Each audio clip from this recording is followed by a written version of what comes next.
All right, we're going to begin some of our fabric preparation for our diamond strings quilt that we're going to be doing.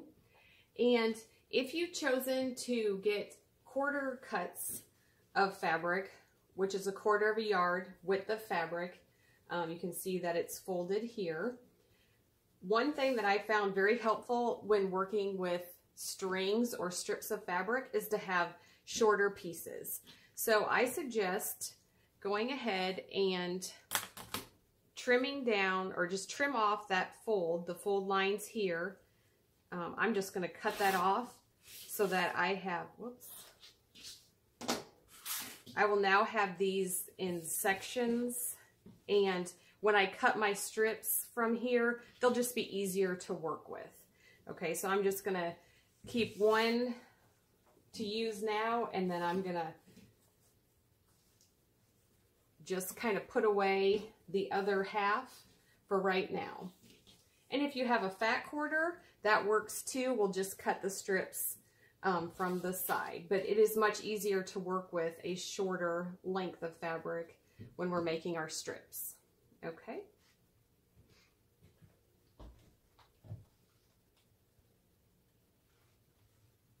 Okay, and now I'm going to go ahead and start cutting some strips. And with this, I've got 2 fabrics layered right sides up, and I'm going to go ahead and just do a cleanup cut so that I have a nice straight edge to work from. Okay, remove that. We'll just give that a toss. Okay, and then now that I have a straight edge, I am going to cut 4 pieces off of each piece of fabric, 4 strips in various lengths. The smallest, or excuse me, in widths, the smallest width that I like to work with is going to be 3/4 of an inch. That's pretty tiny. Once you take up your seam allowances, then you have just a 1/4 inch showing. So if you don't like working with small pieces, I would suggest the smallest size that you start with is 1 inch. So I'm just going to pick 4 lengths or widths to cut my strips in. So I'm going to pick 1 inch, and then 1 inch in a corner, 1.25 inches. And then I'm going to pick 1.5. Okay, line that up.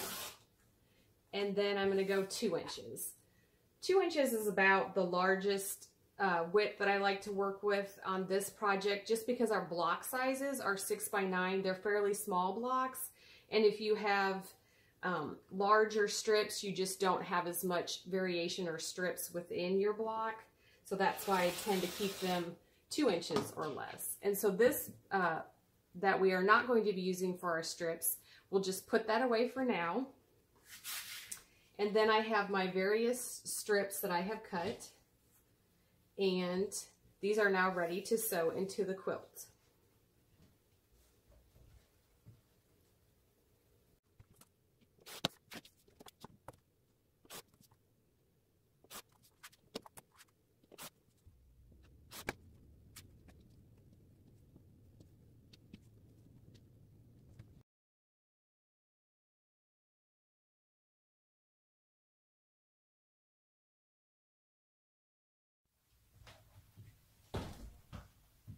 Okay, the first thing we're going to do is trim up our foundation, whatever we have chosen. I'm using a used dryer sheet that's been pressed flat, and these need to measure 6x9. So I'm just going to go ahead and take my ruler and trim it up to the correct size.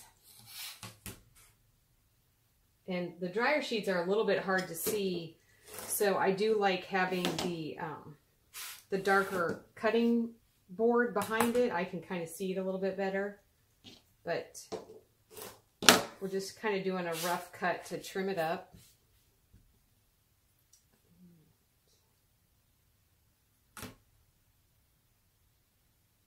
Okay, I didn't really have to trim much off that side. So now we have our foundation that is the size that we're needing, and I have chosen a stripe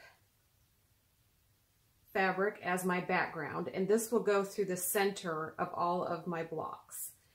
This particular block, we're going to start with the upper left, going diagonal down to the lower right hand corner. And this is going to be our center, so just get that lined on there best you could. I just lay it like that.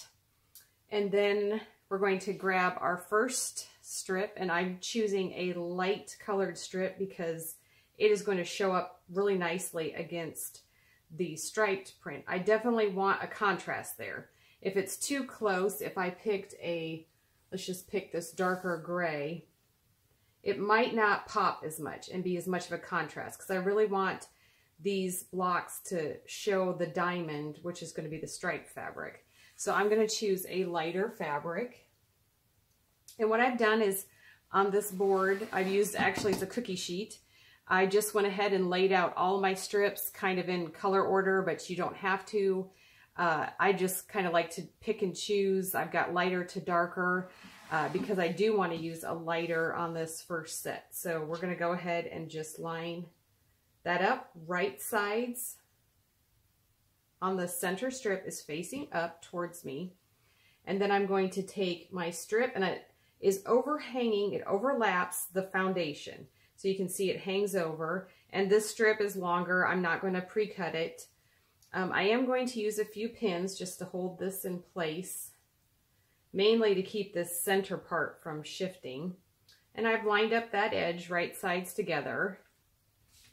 And we'll just put a few pins in there so I won't hit them when I'm sewing. And I'm going to go ahead and stitch 1/4 inch.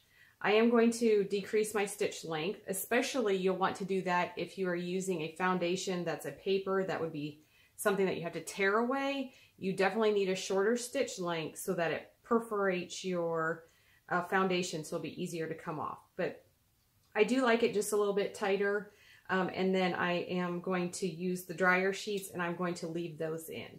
So I'm going to go ahead and stitch that.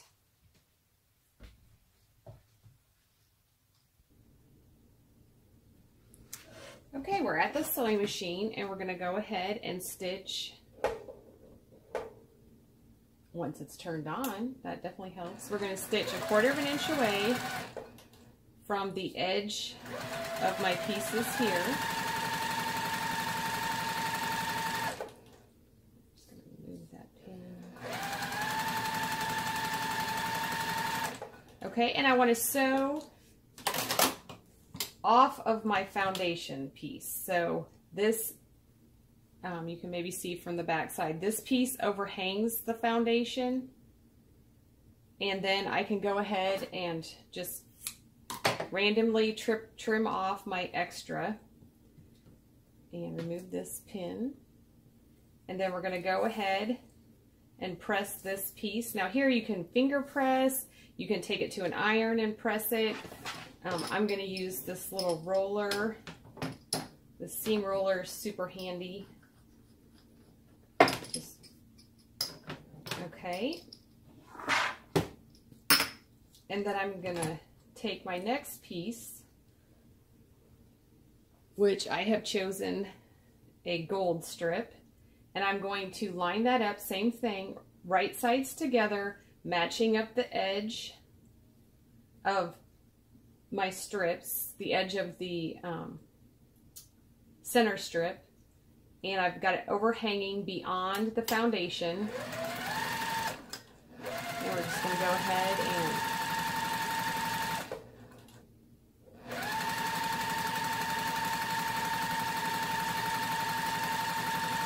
and we're stitching beyond the foundation.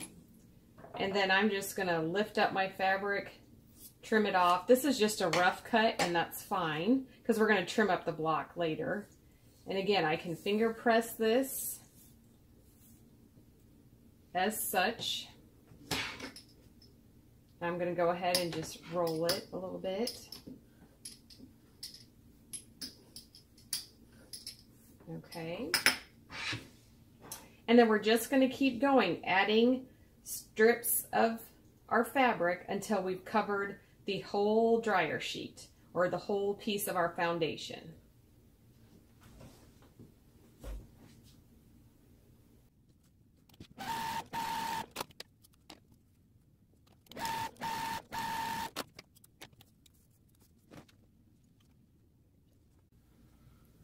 Okay, I've gotten to the edge, and I don't know if you can see that or not, but there is a tiny tip of the foundation peeking out. My strip was not quite large enough to cover it. So it's probably small enough that it could get caught into the seam allowance, but I want to go ahead and make sure that it's fully covered.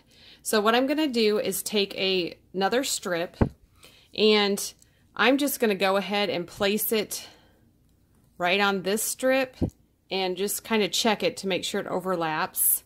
And you can see I'm not even lining it up at the very edge. I'm just going to go ahead and start back a little bit further because this will get caught.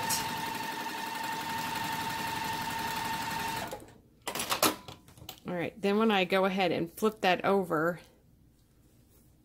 you can see now that it covers the whole point of my foundation. If I stitched it right next to this, I would have a seam allowance and a bulk of my seam here. And then when I come back to stitch it to the next block and I'm stitching 1/4 inch, I just have a lot of thickness and bulk there. So in order to eliminate that, I just kind of